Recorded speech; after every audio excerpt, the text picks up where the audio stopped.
You have 1 minute left in your setup period.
In its simplest form, a journey has a beginning and an end. In between, a multitude of elements are required to reach your destination. You need purpose, a reason to venture into unfamiliar territory. You need endurance. No matter how difficult, challenges are guaranteed to come your way. You need direction. Even the strongest of people get lost without proper guidance. Purpose, endurance, direction. 3 critical elements to any journey. The journey to sustainability is no different. Many people have both purpose and endurance, but direction often ceases to exist. Each of our projects is a small yet powerful compass that is guiding people around the world on their own sustainable journeys. Good afternoon. We are Illinois Enactus, representing our home at the University of Illinois at Urbana-Champaign. I'm Afra. My name is Katie. I'm Janesh. My name is Hannah. And I'm Eunice. With 73 members and 11 different projects, our team has become the source of direction, the compass, for 7,562 people around the world. Today, we will show you the sustainable journeys of 4 of our projects, starting in our very own backyard, Champaign-Urbana. Whether it's for late night studying, early wake-up calls, or for keeping warm in the cold Illinois winter, coffee is wildly popular on campuses worldwide, and the University of Illinois is no exception. With over 20 coffee shops on our campus alone, coffee has poured its way into our hearts, as well as our trash receptacles. Globally, it is estimated that 9 billion pounds of coffee grounds are thrown away each year. And with the number of coffee shops continuing to increase on our campus, this number can only be expected to rise. That is, unless we do something about it first. The solution? Soap. Due to high customer turnover and the continuous need for freshness, hotels estimate collectively wasting almost 1 million bars of soap per day. This results in the equivalent of almost 200,000 pounds of soap being thrown into landfills daily, and a wasted opportunity. With over 30 hotels within a 10-mile radius of our campus alone, our team saw the potential to create an innovative, deep impact project. By creating a new coffee ground soap product, we created Grounds for Growth. After developing and testing 5 different models, we found the perfect recipe that combined our donated coffee grounds and soap into an exfoliating business solution. With plans to sell at local farmers markets and boutiques in the area, we used our recycled materials to construct an entire business plan for ways to create and market our upcycled soap. We saw an opportunity to connect members of a community to our sustainable business venture by empowering our 2-year partner, Restoration Urban Ministries. Restoration Urban Ministries is a nonprofit 11-month rehabilitation center in the Champaign community that aims to provide temporary housing and support services to families in economic need in order to get them back on their feet. We're currently training 18 residents at Restoration Urban Ministries to conduct a 6-week trial and test the soap-making business model. In this trial, we expect to manufacture around 25 bars of soap in a week, producing a total of 150 preliminary bars of soap while perfecting our production process. At a selling point of $5 per bar, a 20-cent packaging cost, and the rest of the materials sourced from donations, Restoration Urban Ministries is expected to make a profit of $4.80 per bar. That's a gross profit margin of 96%. When forecasted at full scale, with 200 bars a week and an 80% sales rate, annual revenue totals $36,000 and will directly supplement Restoration's programs. With plans to sell at local farmers markets and boutiques, we'll create this for our upcycled soap. While continuing our trial, we will continue to research and develop other ways to utilize our recycled materials. Through coffee ground soap products, mulch replacement, and liquid soap alternatives. With a long journey ahead and several partners by our side, we hope to continue to enable progress for the residents of Restoration Urban Ministries and are thrilled to see our business hit the ground running in just a few short months. The next stop on our journey was environmental sustainability, and we asked the Greek life on campus to join us. With 60 fraternities and 37 sororities, the University of Illinois at Urbana-Champaign has the largest Greek student body in the country. UIUC alone has 7,327 students involved in Greek life. That's almost 1 out of every 4 undergraduate students. Since 36% of the Greek community lives in fraternity and sorority certified housing, this presented a huge opportunity for Illinois Enactus to reach a wide array of students and make a difference. We saw a clear path of environmentally sustainable practices to bring to our own Greek community through our project, Greeks Go Green. Last year, Greeks Go Green created an environmental competition that incentivized Greek houses on our campus to increase their recycling habits. The competition itself involved 15 houses, over 1,800 Greek students, and resulted in over 1,930 pounds of recycled material. Although a huge success, the competition was not yet sustainable. This year, we created a 4-week competition, with each week focusing on different aspects of environmental sustainability. These included energy usage, recycling, water and food waste, and overall community best practices. Each house appointed a green chair that attended Enactus-led meetings to learn more about the environmental focus of the week. They then took this knowledge and spread it back to their own chapters. In order to increase their house's ranking in the competition, the Greek students were then responsible for completing the corresponding weekly challenge. After all, what better way to incentivize the Greek student population than with a little competition? Because of the success of our 2 competition and our ability to instill passion for environmentally sustainable impact, we received approval to create the Most Sustainable House Award that will be implemented in the Greek Oscars this February. Over the course of the one-month competition, in order to garner interest and excitement, we relied heavily on our social media presence. Over the course of the competition, we reached over 46,000 people, engaging 2,600. And the pictures we posted had a total of 9,000 likes and 170 shares. But we didn't end our journey there. We understood that in order to truly empower the Greek establishments in our campus, we would have to find a way for them to continue their environmental practices long after the competition ended. We turned then to the Greek Oscars. The Greek Oscars is an award ceremony in which outstanding chapters are recognized for their achievements that year. The award ceremony involves every single sorority and fraternity on the University of Illinois campus and includes all 4 major Greek consuls. In total, we had 30 houses participate, doubling last semester's competition, and directly impacted 3,600 Greek students. The Sustainability Award at the Greek Oscars turned our one-month competition with 30 Greek houses into a year-long continuous practice with all 60 Greek houses at the University of Illinois. This is a huge accomplishment for our team, as it has allowed us to de-link from this project entirely. In the future, we expect the impacts of this project to skyrocket. By incorporating all of the Greek houses on our campus, we will be directly impacting over 7,300 individuals and indirectly impacting thousands more. This is expected to result in over 16,000 pounds of recycled material per year.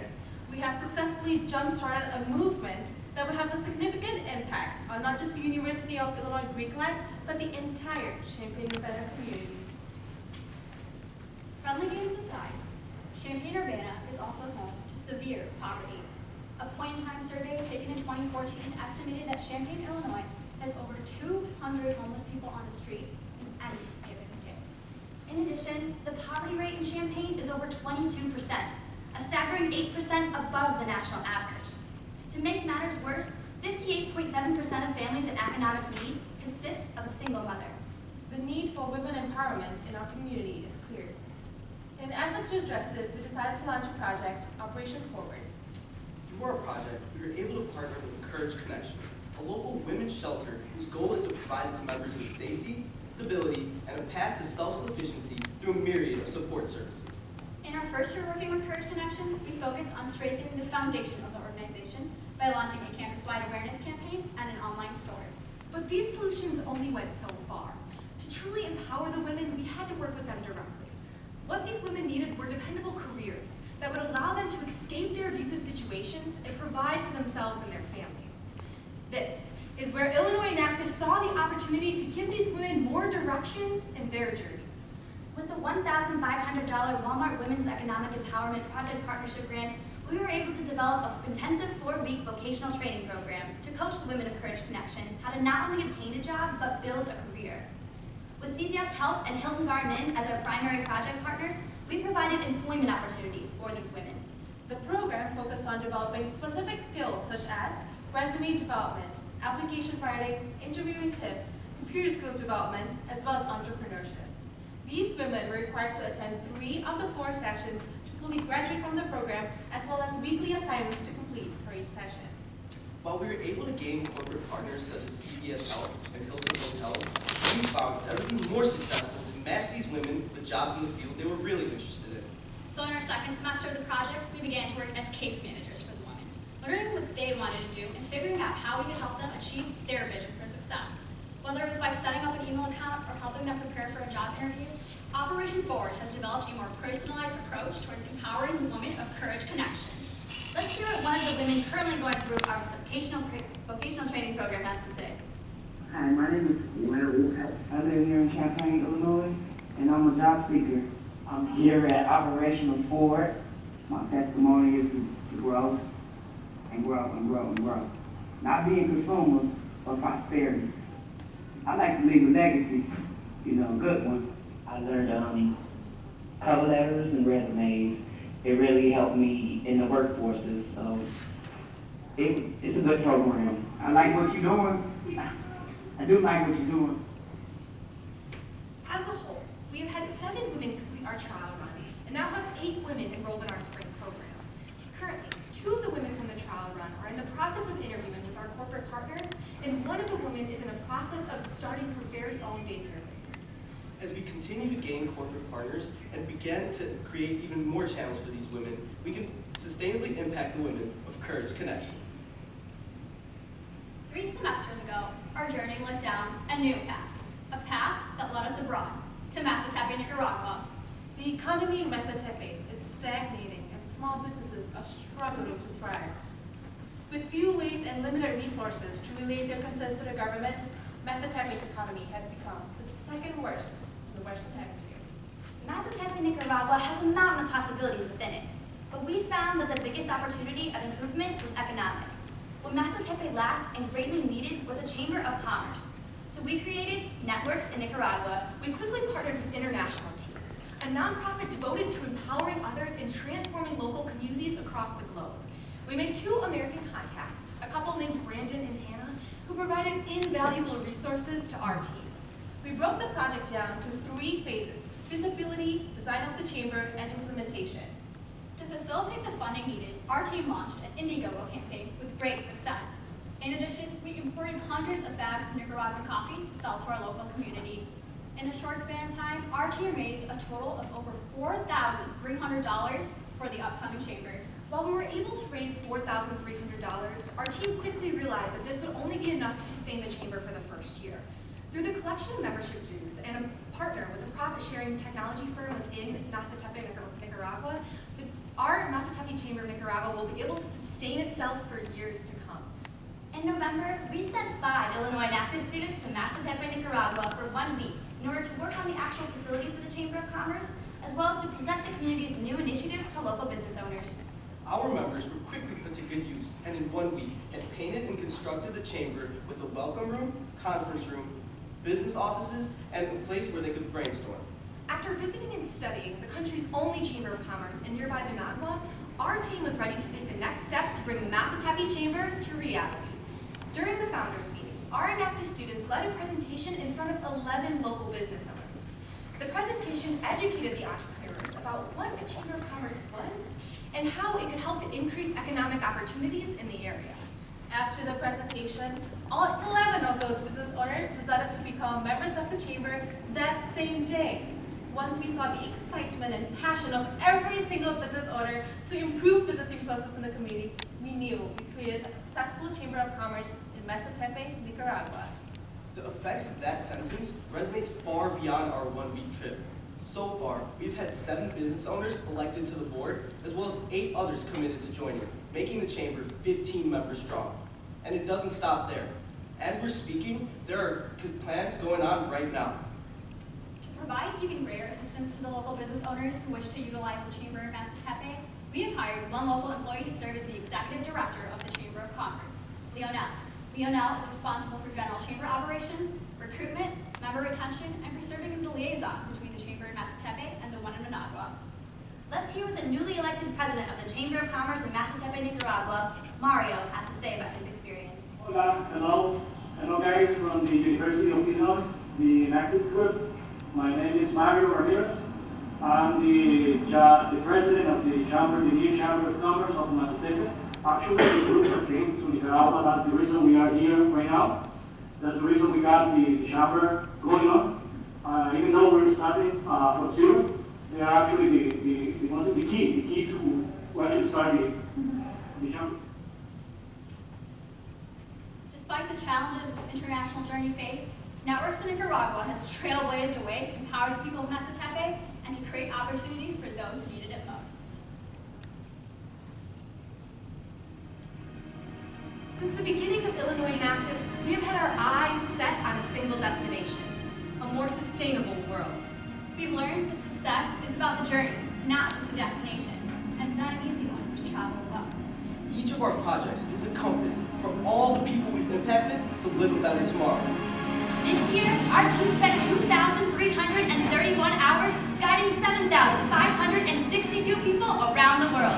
We're training 18 residents at a local rehabilitation center to produce soap from 100% recycled materials, expecting an annual revenue of $36,000. We created a sustainable competition targeting our Greek community, impacting 7,300 Greek students and recycling 16,000 pounds of material per year. We empowered 15 women of Champaign-Urbana with essential job training skills and connected 3 of these women with full-time employment opportunities of their very own.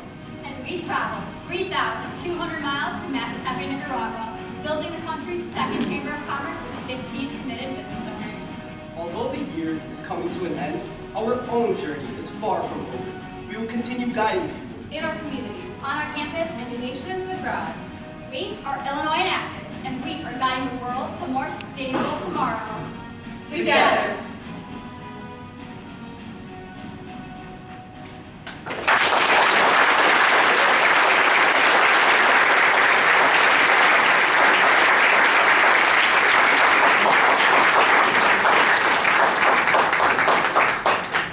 This will start a 5-minute period for judges' questions. So how much does a bar of soap weigh? That's a great question. We actually have a sample here if you'd like to look at it. It's about 6 ounces, I would say. It's about the size that he has right here. I don't know if you can use it. No, I can't. Here's an example. A sample of the soap, yeah, That's $5. yes. How'd you come up with that price? Yeah, so because of the places that we're selling it at, which are boutiques and farmers markets, and it's completely upcycled, we looked at that from pricing of different farmers markets and different examples that we've seen around the area.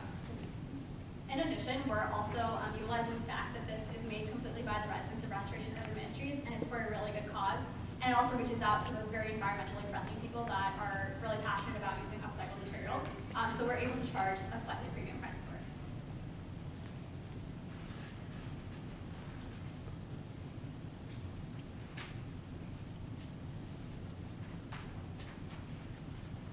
So, as the executive director of the Lombard Chamber of Commerce, I was very interested to hear about the one in Nicaragua. So the project stage is completed. Are you going to keep doing follow-ups with them to see how they're growing, or if they're growing, or if they've grown into another community? So we just hired Leonel, who's the executive director now, and we talk with him through Skype about once a week. So in addition to Brandon and Hannah, who are part of the international teams, which is our primary project partner, Leonel is kind of going to be keeping contact with us as well to see kind of the progress. They actually just had their board of directors meeting where they elected the new board 2 weeks ago. So we have been in the process of keeping up with that and tracking what their progress is. How did you decide on Massatepe? How did you guys decide this is the place where we're going to start a Chamber of Commerce? Yeah, so that specifically came from a project that we had previously. We had a previous relationship with international teams. And international teams, since they do have people all across the world in these different poverty-stricken areas, that's really where we got our first contact. So they were already stationed in Massatepe. They had already come up with a needs analysis, and we provided a solution in order to fit those different types of needs. In addition to that, our partnership with international teams allows us to keep the project sustainable and to keep in contact with them as much as possible. So, one of the key things for running these kind of international, any of the projects which go international, where you're dealing with anyone out of the country, cost is a big thing. What kind of decisions and choices have you made in order to do cost optimization or standardization? Yeah, so I would say the original amount of money that we were able to fundraise was $4,300, and that was through a matching system with international teams. So they matched that amount. That was the amount we needed in order to start the chamber itself. Going forward, we equipped the chamber and all the different people that we talked to in our founders presentation with different ways to maintain revenue streams. So they're going to start different events, and they're also collecting membership dues in order to ensure that the chamber continues to operate. In addition, they also formed a partnership with Brandon, actually, who has a side business down there that's working with resale technology businesses. And so he's donating part of his profits to the chamber, and he's already invested in the chamber itself, and we know that connection will can be maintained throughout the year. So that's another way that the chamber is also gaining a sustainable flow of income.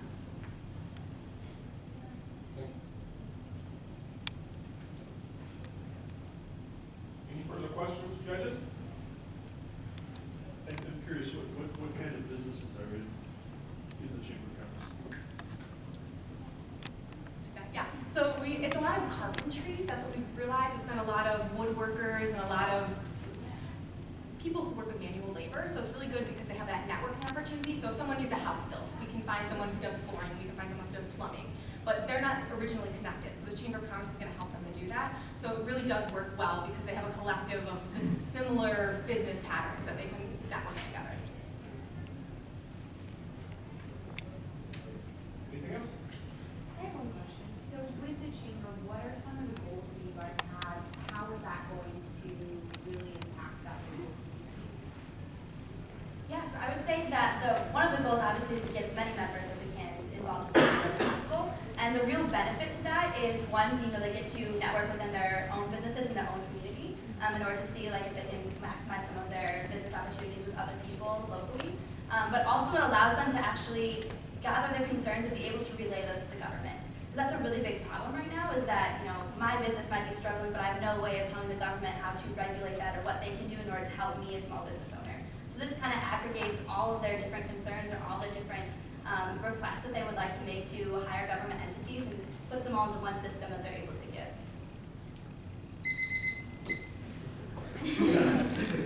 Let's thank the University of Illinois.